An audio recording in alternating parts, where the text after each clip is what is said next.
I'm here with Efraim Halevy.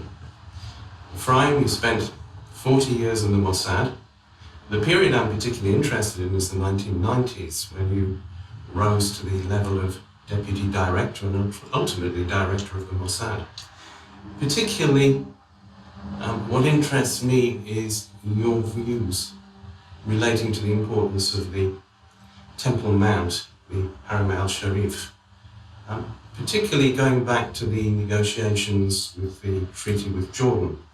And if I can just refer to Article 9 of the Israel-Jordan Treaty, it says, Israel respects the present special role of the Hashemite Kingdom of Jordan in Muslim holy shrines in Jerusalem. Israel respects the present special role. It's a very vague formulation. It almost gives the impression that this article within the treaty was almost an afterthought, something that wasn't quite so important as maybe negotiating issues over territory, over military cooperation and the like. So, was that your experience? It was very important. And in order to illustrate why it was important, I have to begin with the months leading up to this point where it became necessary to write an article of this nature. In 1993, in September, Israel and the Palestinian Authority signed an agreement, nominally called the Oslo Agreement, because the negotiations took place near Oslo in Norway. And in that agreement, there was no reference to Jerusalem whatsoever of any kind. The issue of Jerusalem had come up from time to time between Israel and the Palestinians. Israel did not recognize any right of the Palestinians to Jerusalem. After the '67 war, Israel had liberated Jerusalem and had unified the city. And no Israeli thought that this was going to be a city which would ever be divided in any form or in any aspect. But the question arose of Jerusalem, and it was agreed that all the issues considered, Jerusalem and so forth, would be decided on what was called the final status in negotiations between Israel and the Palestinians. The Oslo Agreement was an interim agreement. It was supposed to have lasted just for 5 years, and it was going to be followed by a negotiation on the final status, which would include, of course, Jerusalem. In the month of October and November, the Palestinians made it clear to the Jordanians, in a direct communication from Arafat to King Hussein, that Israel had agreed that any role whatsoever that Jordan had in Jerusalem would no longer be applicable, that this role would, to all extent and purposes, no longer be relevant, and that the role of Jordan, which had been the role of, amongst other things, the guardian of the holy places in Jerusalem, would pass to the Palestinians. And this incensed the king in no small manner. And he called me in, especially in December of 1993. He called me over urgently to Jordan, and he told me this. And he asked for comments on our part as to whether what he had been told by the Palestinians was indeed true. And the answer was no, that it was not true. And that is the way it was several months after that. The matter was not raised further because there was no negotiation at the time between Israel and Jordan. Indeed, after the Oslo agreements, there had been a very unsuccessful meeting, a secret meeting between the king and Rabin, in which Rabin has suggested, the Prime Minister Rabin, has suggested to the king to enter into a negotiation on a peace treaty, and the king said that the time was not ripe, that he preferred that we would go step by step, begin with small steps and go to further steps. Prime Minister said no, it's all or nothing, and told the king that if he had anything to say, he should speak to me, and since he had my telephone, he could talk to me at any time. But until such point that the king would be ready for a resolution of the main issues between Israel and Jordan, and to go straight to a final peace treaty, he no longer considered it necessary to negotiate with the king on anything else. Why you? I mean, there are a number of interlocutors here. We've got Shimon Peres, who's the foreign minister at the time, who presumably, I think, was involved in the Oslo process, certainly towards the end. And then you've got this tension with Rabin over these negotiations. Where did you fit into this triangulation? After the Oslo agreement, Mr. Peres was able to arrange for himself to visit Jordan in November of that year. Because of what Rabin had said, he sensed that this was somewhere where he could step in and resolve what others could not resolve. He met with the king and reported to the prime minister of Israel that he had solved the problems and that Jordan was ready to enter into a final negotiation. But at the same time, he also informed the United States of America about this without telling the king that he had informed them. And the Americans came back to the king in an official communication from the President of the United States to the king, saying that they were very happy that now there had been a change and that there was going to be a ceremony very shortly on concluding a peace treaty. And therefore, since the king was going to be visiting the United States in January for medical treatment, this would be a good opportunity to wrap it all up and have a ceremony in the White House and finish it off. The king was surprised. He realized what had happened. He sent a message to the President of the United States that he had been misinformed on this. And as a result of this, and also as a result of the fact that Rabin only got to know about this communication between Peres and the United States, Rabin decided, and the king had decided, that Mr. Peres should no longer be involved in the negotiation and he should not be privy to what was going on. So when you say not privy, you're talking about withholding information on negotiations between two sovereign states from the foreign minister of Israel? It means to say that the foreign minister of Israel would not be a party to the negotiations and would not be informed on what was going on between us and the Jordanians if something was going on.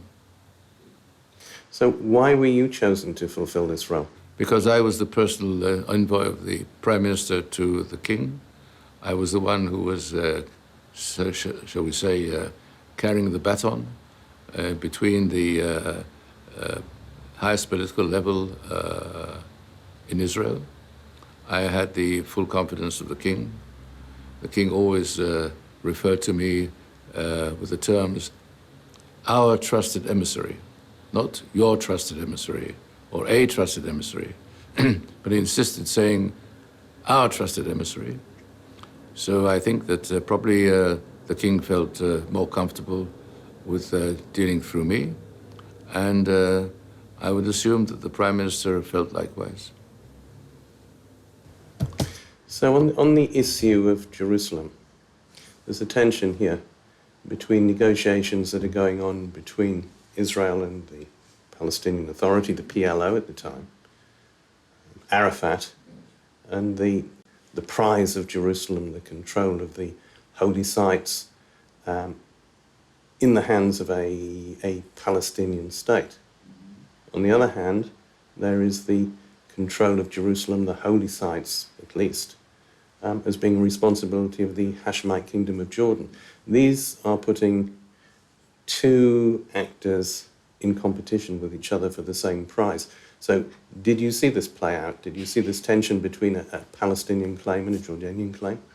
I didn't speak to the Palestinians. I had nothing to do with the negotiation with the Palestinians. I was kept out of it, and I was grateful, extremely grateful to the Prime Minister for not including me in the negotiation, because that meant to say that I could always claim rightfully that I knew nothing that was going on between the Palestinians and Israel. And therefore, I didn't feel any tension on the part of the Palestinians. But after I had told the king that what he had been told by Arafat was incorrect, the king at that time didn't follow it up. and left it dormant until a few months later, when my wife and I, Hadassah, were visiting Jordan for the first time together. We stayed there for over 4 days as the guests of the king and queen, the royal house. At the end of this visit, the king informed me that he was willing to go ahead, and he wanted to go ahead and start moving the process forward towards an ultimate resolution of the problems between Israel and Jordan, including ultimately signing a peace treaty. And I brought this information back home to the Prime Minister. The Prime Minister did not divulge this to anybody else. And they began a series of meetings, some of them in London, with Prince Hassan, who was then the heir presumptive to the throne after the king would pass away. And ultimately, I was also entrusted with the direct contact with the king, and I used to see him from time to time.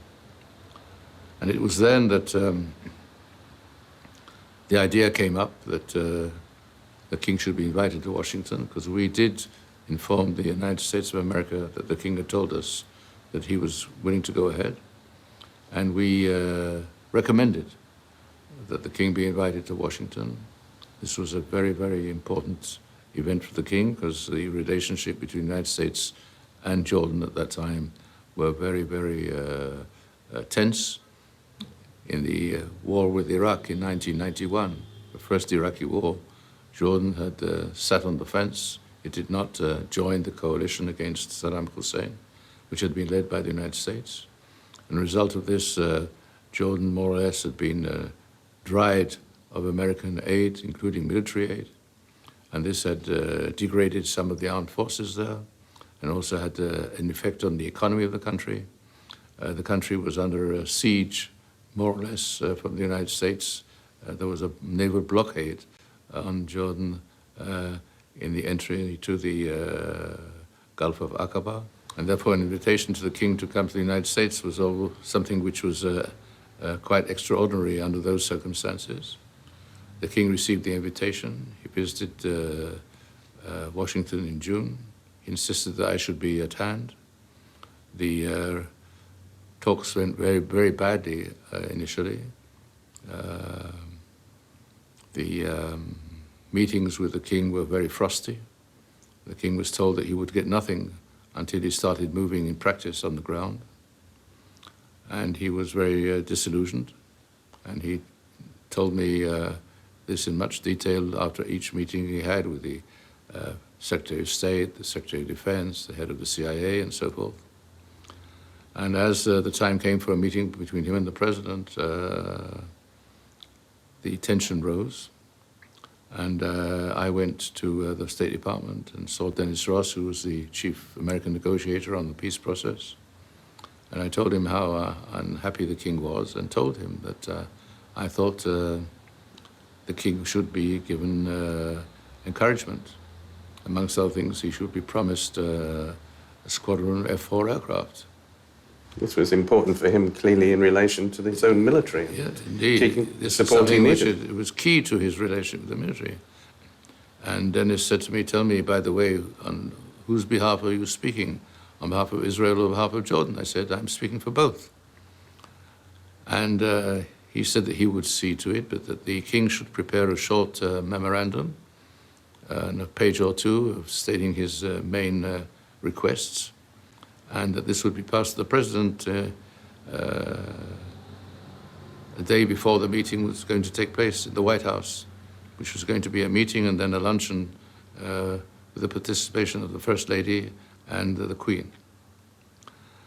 On the morning of the meeting, I met my Jordanian counterparts, and they told me that they had sent in a memorandum to the president of 72 pages, including all the requests and all the details and all the background and so forth. And I exploded into saying, "I told you 1 or 2 pages." They said, "We couldn't do it in 1 or 2 pages. The president has to get a clear view of what all this is about. So there was nothing I could do about it anyway, and I waited somewhat impatiently. The clock ticked by, 11 o'clock, 12 o'clock, 1 o'clock, 2 o'clock, 3 o'clock, 4 hours in the White House. What's going on there? And around 3:30, I think it was, or 3:45, the telephone rang, and I was asked to come over to see the king at his residence. He had a residence on the Potomac in the United States. Yes, kings have residences around the world. He had several residences in the UK. On Palace Green, one of his residences, right, 2 houses away from the Israel embassy, by the way. And he had a residence near Ascot and a few other places, of similar nature. And he also had a residence in the United States. So I was called over to his residence, and I met a king who was beaming. And he said, unbelievable what had happened. I met the president, he said. The president had no paper in his hand, but he started speaking, and it was clear that he had digested all the 72 pages. And he gave me quick answers on everything, all of them positive, but conditional, of course, that we would move forward, but he gave us positive answers. This lasted about half an hour, and then we went over for lunch. We had a long lunch, and the president devoted 2.5 hours in an effort to convince the king to buy Boeing aircraft and not Airbus for Royal Jordanian Airlines. And that was the breakthrough. The following month, the time had come for an act to be public concerning Israel and Jordan, even before the peace treaty. And it was agreed that there would be a meeting between Rabin and the king. And in negotiations we had with the royal house, we decided that they would meet somewhere in the Arabah, in the desert, along the Israeli-Jordan border, somewhere in between the Dead Sea and Eilat, Aqaba. And we told the Americans, and they came back within a couple of hours saying that this is unacceptable. Or as they said, since we are going to pay for the wedding, we might as well have it in our home, and therefore we would have to have the event in Washington. The Prime Minister decided that he would not go to Washington just to shake the hands of King Hussein publicly. He thought that this was, he would become subject of ridicule, which he was right, of course. He said, people would say, traveled 6,000, 8,000 miles just to shake the hand and have a photo op. And he instructed me to draw up a list of matters which had to be agreed then, including opening 2 access border points between Israel and Jordan in the north and in the south, postal relations, telephone relations, a whole list of matters which were there. And I drew up the draft, and the Prime Minister saw it and made minor corrections. And there was nothing there about Jerusalem at all. And I came over to Jordan and I discussed it with Prince Hassan and then with the king himself very briefly. And I was very happy, and I was on the moment ready to go home when suddenly the king's aide, who was with me, Colonel Shukri, General Shukri, as he became later, was called in, and he left me for a few minutes. He came back with a small piece of paper, and I read the paper, and I more or less collapsed, because it had the essence that there would have to be something substantive on the role of Jordan in the Temple Mount. But this had been a long-standing arrangement that Jordan had had in relation to the Temple Mount. So yes. Was this such a departure? That it would be part of a peace agreement between Israel and Jordan. It would become, how should I say, enshrine the role of Jordan in the Temple Mount forever. Yes. As long as there was a situation in which there was the West Bank and so forth were under military rule of Israel, and that the Jordanians supposedly had claimed to get back control of the area, the entire West Bank plus East Jerusalem, the question of what would happen to the Temple Mount was not raised. There were things which had to be settled before that. But here suddenly he came up with this wording, and I told them that I didn't have a mandate to accept such a piece of paper. And they told me in very blunt terms, no Jerusalem, no peace. So I went back to Rabin, accompanied with by the head of Mossad, who attended all the briefings with Rabin throughout this period. And I expected Rabin to explode, because I knew Rabin from the time I had been ambassador. He had been ambassador in Washington, I was his station chief. And I knew that he could have a vile temper if he felt upset. And it was not advisable to be anywhere near him when he was incensed and unhappy. But he looked at it, and he looked at me poker-faced and said, "Leave it to me," and that's it. You'll hear from me. So... And this was a political hot potato. Yes. It is not only it is the political hot potato. As I said before, Jerusalem was always considered to be the most difficult, most intractable issue, the one which aroused more emotion than anything else by far. We're assuming, looking back now, that the idea of the treaty with Jordan was a tremendous prize that everyone would be prepared to make some sacrifices for. Was that actually the political feeling at the time, or were there strong voices against concluding this? I'll come to that in a minute, but what I'll say is that I don't think since this was all under wraps at the time that I was talking to you now, that was unknown. Nobody even knew about this. Nobody even knew that there was a draft of what was later to become the Washington Declaration. Really, it had got to this stage? It was held very close to the chest of the Prime Minister, the head of the Mossad, and maybe the military secretary, and that was it. Nobody in the cabinet knew of a document like this. No legal advisor had gone through it to approve the wording. I'll come to that in a moment.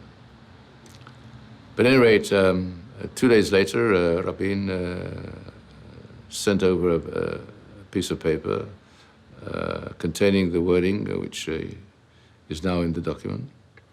I didn't see him, but I was told to pass it to the Jordanians, and I was preparing a cable to be sent to the Jordanians on this. We had a link in which we could send codified messages. And then suddenly a telephone rang and said, "What's going on with the paper?" And I said, "I'm preparing it as a cable." And he said, "What? You're preparing it for a cable? No way. Travel to Jordan and give it personally to the king." I said, "It's not necessary. It's just, 2 sentences." And the person at the other end, not the Prime Minister, uttered an expletive which I would prefer not to repeat, and said, "You better get going and get a meeting with the king as soon as possible." And I traveled to Amman and gave it to the king. He was dressed in the uniform of the Royal Jordanian Air Force. Splendid uniform. And he beamed when he received it, and he was the happiest man in the world that day. And we agreed that the ultimate document, the ultimate agreement between us and the Jordanians would be kept secret until the very last moment. And in order to assure that this was the case, it was agreed that the final wording, the final document, which would be the key document, the key reference, would be in the hands of the Jordanians and not in Israeli hands. In other words, that we could claim that we do not have possession of the document, and therefore we do not have the capability to disseminate it in any way. So who was it that you were not wanting to pass this information on to? Was it the coalition? Was it the cabinet? Or was it the Americans? I think it was clear that once this matter became public, before the event, there was a real danger that immediate pressure would mount to scrap the agreement. Pressure from where? From inside Israel, and maybe from elsewhere. And inside the cabinet? Maybe inside the cabinet, yes. And the result was that this was on the Thursday when I traveled to Jordan. Friday was Friday, and I traveled on Saturday to the United States. And when I met the Israeli ambassador in Washington, Professor Itamar Rabinova, she said, well, I understand we're having a big ceremony in the White House lawn, and the Americans are waiting for a document. I said, well, I don't have it. He said, what do you mean you don't have it? I said, I don't have it. You better get it, he said, because the State Department is going to be furious. By the way, I'd also like to see it. I said, I'm sure you would like to see whatever there is, but I don't have anything. And this went into Sunday morning when the Prime Minister arrived in a special Israeli Air Force plane, which landed in Andrews Base in Washington, near Washington, a military base. And immediately Rabin was told about this, and the Americans were furious. And they said, this is untold, unheard of. I mean, we're going to have a ceremony in the White House lawn. It's going to be presided over by the President of the United States, and he has no knowledge of what's going to happen there. This is inconceivable, unacceptable. What about Perez? Did he have a copy? No, he did not have a copy. So not only did the Americans didn't have a copy. Oh, no, Perez had no copy. No, nobody had any copy. Well, in the afternoon, two things were decided. The Prime Minister decided to show the document to two legal people. One, Mr. Eliakim Rubinstein, who was the head of the official negotiating team with the Jordanians, and the other was the legal advisor of the Israeli Foreign Ministry, who was in Jerusalem at the time. And in the evening, we relented, and at about 10 o'clock at night, we met at the Hay Adams Hotel, which is right next to the White House, where we officially gave the Jordanians and us together, gave the Americans the final draft of what was going to take place the following day. When the illegal people saw this document, they were furious, A, because they had not seen it, and B, they had to find some reason to question it. And they found that in one of the articles it says that the state of belligerency between the countries will come to an end. Is coming to an end. And they said, this is impossible. You have to say it explicitly. The state of war has come to an end. And I was asked to pass this on to Jordanians as an amendment. Now, it had been agreed with the Jordanians that once we had agreed on the wording, no party would be entitled to change anything.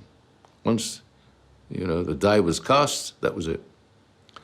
But Rabin was under pressure, so he said to me, try and work it out with the Jordanians. And I spoke to the Jordanians. They were extremely upset with this.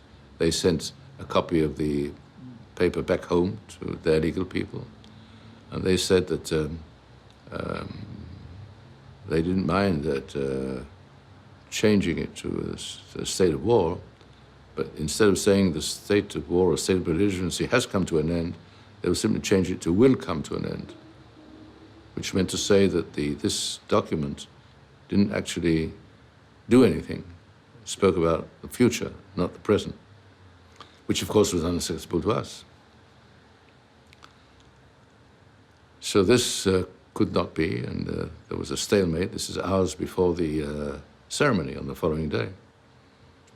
And I telephoned Ali Shukri, and we spoke at length over the phone. And suddenly I hear the voice of the king. Hello, my friend. I've been listening to what you've been speaking about. I think there's a misunderstanding on your part. In Arabic, belligerency or war is the same word, harb. Harb is a sword. If I say harb, it includes both. And I will say tomorrow at the ceremony that what it says there is that belligerency in Arabic, harb, has come to an end.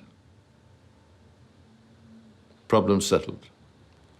One more proof that the less you allow legal people to meddle and dabble in documents which have importance, the better it is.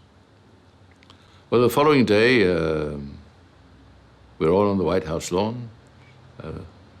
First row of people sitting there, the Prime Minister and the Foreign Minister and Secretary of State and people like that. The second row was a row of the entourage of the Foreign Minister, his Director General and others with him. And I was in the third row, sitting on the third row, behind them. And the President read out the Washington Declaration. I was extremely proud that at long last my greatest hopes and wishes on earth had come to fruition.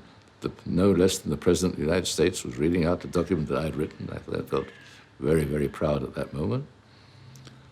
And when it came to Article 9, the entire crowd broke into maddening applause of that clause. And the leading figure of the president of the entourage, who was sitting in row 2, turned back to me and said, "Efraim, how could you do this? How could you allow this thing to go?" I said, "Why? What's the problem?" He said, "Because it doesn't conform to what we have said to the Palestinians." So Article 9, we remember, is the article to do with the Haram al-Sharif. Yeah. I said, "Excuse me, what did you agree with the Palestinians?" And he turned his back on me. And who was this? A very senior official in the Foreign Minister's entourage. A friend of mine, by the way, even to this day. Now, Rabin said to me, and he also said publicly afterwards, that he worked on this clause himself. He himself sat for a day or two poring over the clause, and he was responsible for every single word in that clause. Because he said to me in a private conversation I had later that day, he called me in to pat me on the back and say that I'd done a good job, and then he wanted to tell me something about this clause. He said, "You must understand that I didn't treat this matter lightly. I realized what this meant. The issue of Haram al-Sharif, the issue of Temple Mount, can be either of two things. Either it can be the beginning of a reconciliation between Jews, Muslims, and Christians, between Israel and Arab states, between Israel and the Arab world and the Muslim world, or it can be the beginning of strife which has no solution. We must find a way of removing the issue of the Temple Mount and elevating it to some other place, to remove it from the conflict between Israel and the Palestinians. That the Palestinians per se are not the interlocutor for this. The interlocutor is Jordan, but not Jordan as the possessor of sovereignty, but he is the guardian of these places. In other words, these places have a special status. It's not a normal status. And if we take this and we work on it properly, we use it as a lever, as leverage, to try and take this issue and diffuse it, to begin the process of diffusing this issue, we will be proud of having turned the agreement between Israel and Jordan into something much more than just a peace treaty between two countries. And indeed, I'd like to point out that we are now in the year 2015, at the end of 2015. We are over 20 years after the peace treaty. The situation as we speak today in Jerusalem is very volatile. The issue of Haram al-Sharif, the issue of Al-Aqsa, as it's called, is probably the most painful issue there is, and it is the motive for much of the violence which is being carried out by the Palestinians in the streets of Jerusalem and elsewhere. And the only way that Israel has found, and anybody else has found around the world, to try and mitigate the effect of all this is to come back to this clause and to have meetings in Amman with the participation of the Secretary of State of the United States of America, Secretary Kerry, under the auspices of King Abdullah II of Jordan, with Mr. Netanyahu flying from Israel to Jordan to deal with the problem there. This was last year, 2014. This was 2014. And this year, with Kerry coming to Amman and speaking to the Jordanians and speaking about their role. Because without this, there is nothing. Now, coming back to a point you made earlier on, the wording, which is so nebulous in some respect, which doesn't contain, by the way, one other term which has been used, and that is the status quo. That Israel does not want to change the status quo on Jerusalem. It doesn't say what the status quo is, except to say that the Jordanians are the guardian of this mount, that they have a role. Present special role. Yes, and this is a role, it's the only party which is mentioned as having a role. It doesn't say that Israel has a role on the Temple Mount. It doesn't say we have a role and you have a role. You have a role. It doesn't say the role is shared by anybody.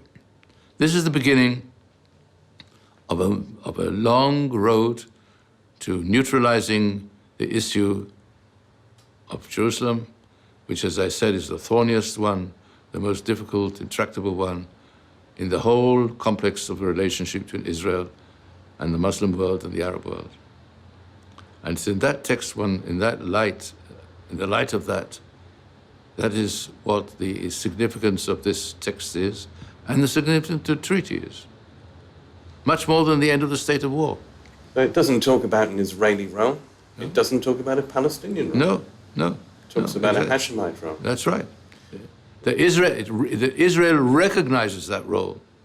In other words, if you look at it in a certain way, it's Israel conceding something to the Jordanians. Of great value. Of great value, if you want to look at it that way. But you can also look at it in a less reflective way and say, well, this is, they have a role and the others will also have roles.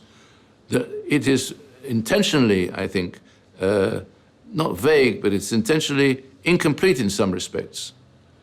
And if we look at what has been happening in practice, yes, and the violence that's been taking place, 2014, people were talking about the Jerusalem Intifada, talking about the Al-Aqsa Intifada in 2000. This role of the Jordanian role, have you seen a positive creative input from the Jordanians in the current situation, or merely one of concern? I think the Jordanians, relish the role they have. They are the titular authority to which the Waqf, which is the authority on the Temple Mount, which administers the Temple Mount. And the Waqf relates to the Jordanians. It recognizes Jordan as the, shall we say, the political level for its activities. The situation is very, very tenuous. It certainly is. And I don't think the Palestinians ultimately are going to let go easily. But I think here the Muslim world might have a big role in backing up the Jordanian role, especially if we take the Jordanian role and expand it and say that the Jordanians have a role, and then there is a pan-Arabic role, there's a pan-Islamic role. You can bring in the King of Morocco to have a role here. You can bring in the King of Saudi Arabia to have a role here. You can bring in the President of Pakistan to have a role here. You can bring in the President of Indonesia to have a role here. In other words, you are diluting the significance of what is Jerusalem in political terms. You are diluting the political aspect of Jerusalem, and you're elevating the spiritual aspect of Jerusalem. That Jerusalem is a spiritual entity more than anything else. By the way, This agreement was passed by the Knesset with over 100 votes of members of parliament. To the best of my knowledge, no other act of the Knesset has ever been passed with such a resounding majority. 6 people have either voted against it or abstained of the 120. What happened to the other 14, I don't know. But among those who didn't accept it were 2, Ariel Sharon, who later became prime minister, and the son of Menachem Begin, who was the prime minister of the Likud, the first time the Likud took over from the Labour Party in '77. So yes, and it's because of and they stated specifically, it's because of the article on Jerusalem that they voted against the agreement. But that's only 6 out of 120, which is not a bad ratio for any act of this kind, and certainly in Israel. So you see the treaty as a success? It was a success in as much as it will last. I hope very fervently that the treaty with Jordan will last forever, if you like. Going back to the 90s, you continued your relationship with the king? Yes. I continued the relationship with the king. I was not appointed ambassador to the court, although this was the desire both of the Prime Minister and the King of Jordan. Could we say this was Shimon Peres' revenge for being left out of the loop? Maybe, but it's a very poor revenge because, first of all, in retrospect, I'm very grateful to him for preventing me from becoming ambassador in Jordan. Because you were nominated by Rabin. You were nominated by Rabin for that post. I was appointed by, not officially because it needed his approval. And in the end, the approval didn't come. But I went on to become Israel ambassador to the European Union. I was recalled 2.5 years later to become head of the Mossad because of an event which took place in Jordan. Well, that was the Khaled Mashal affair. And that was the Khaled Mashal affair, which I was able to adjudicate and to solve in an original fashion, I think. So I must say thank you to Shimon Peres for not having me on the spot when this happened.